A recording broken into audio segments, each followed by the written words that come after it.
اور اب مجھے حکم فرماتے، پس میں ازار باندھ لیتی، پھر اب میرے ساتھ مباشرت کرتے، اس وقت میں حائضہ ہوتی۔ یہاں بھی مباشرت سے ساتھ لیٹنا بیٹھنا مراد ہے۔ اور آپ اپنا سر مبارک میری طرف کر دیتے۔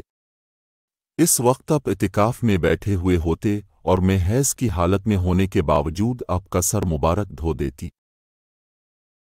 اپنے فرمایا ہم ازواج میں سے کوئی جب حائضہ ہوتی، اس حالت میں رسول اللہ اگر مباشرت کا ارادہ کرتے تو آپ ازار باندھنے کا حکم دے دیتے باوجود حیض کی زیادتی کے۔ پھر بدن سے بدن ملاتے، اپنے کہا تم میں ایسا کون ہے جو نبی کریم کی طرح اپنی شہوت پر قابو رکھتا ہو؟ اس حدیث کی مطابق خالد اور جریر نے شیبانی کی روایت سے کی ہے۔ یہاں بھی مباشرت سے ساتھ لیٹنا بیٹھنا مراد ہے۔ جب نبی کریم اپنی بیویوں میں سے کسی سے مباشرت کرنا چاہتے اور وہ حائضہ ہوتی تو آپ کے حکم سے وہ پہلے ازار باندھ لیتیں، اور سفیان نے شیبانی سے اس کو روایت کیا ہے۔ رسول کریم عید الاضحیٰ عید الفطر میں عیدگاہ تشریف لے گئے۔ وہاں آپ عورتوں کے پاس سے گزرے اور فرمایا اے عورتوں کی جماعت، صدقہ کرو کیونکہ میں نے جہنم میں زیادہ تم ہی کو دیکھا ہے۔ انہوں نے کہا اے رسول اللہ، ایسا کیوں؟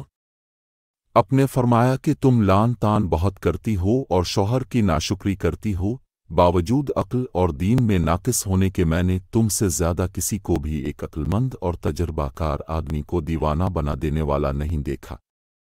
عورتوں نے عرض کی کہ ہمارے دین اور ہماری عقل میں نقصان کیا ہے یا رسول اللہ؟ اپنے فرمایا کیا عورت کی گواہی مرد کی گواہی سے نصف نہیں ہے؟ انہوں نے کہا جی ہے۔ اپنے فرمایا بس یہی اس کی عقل کا نقصان ہے۔ پھر آپ نے پوچھا کیا ایسا نہیں ہے کہ جب عورت حائضہ ہو تو نہ نماز پڑھ سکتی ہے نہ روزہ رکھ سکتی ہے؟ عورتوں نے کہا ایسا ہی ہے۔ اپنے فرمایا کہ یہی اس کے دین کا نقصان ہے۔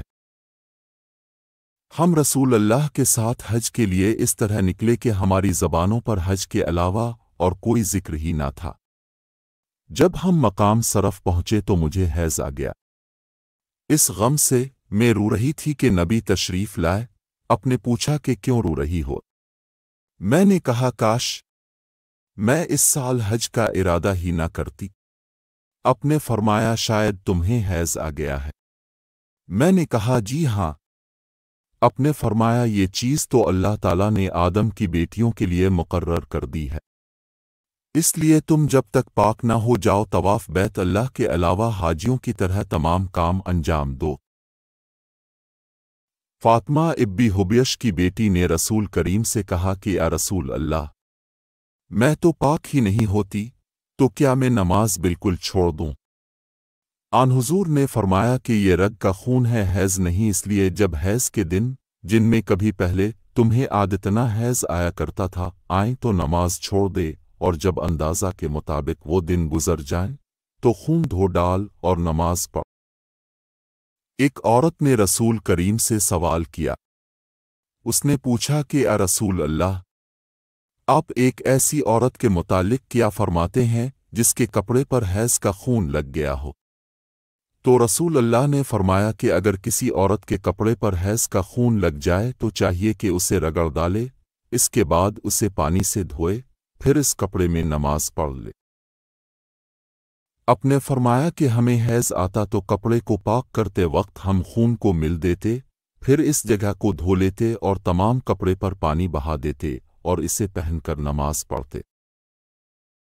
نبی کے ساتھ اب کی بعض ازواج نے اعتکاف کیا، حالانکہ وہ مستحاضہ تھیں اور انہیں خون آتا تھا، اس لیے خون کی وجہ سے تشت اکثر اپنے نیچے رکھ لیتی۔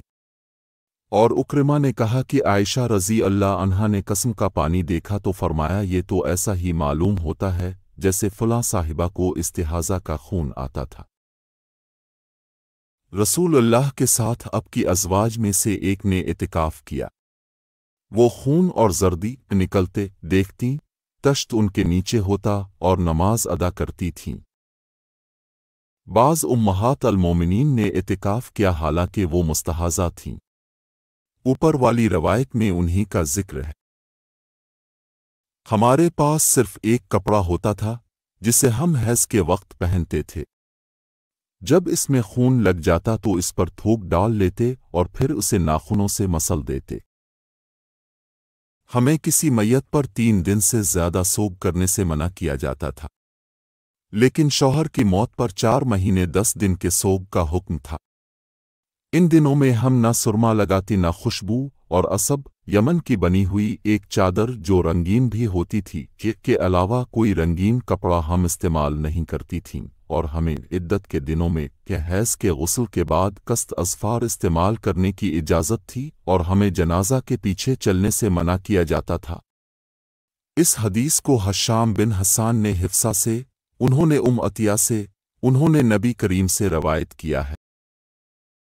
ایک انصاری عورت نے رسول اللہ سے پوچھا کہ میں حیض کا غسل کیسے کروں؟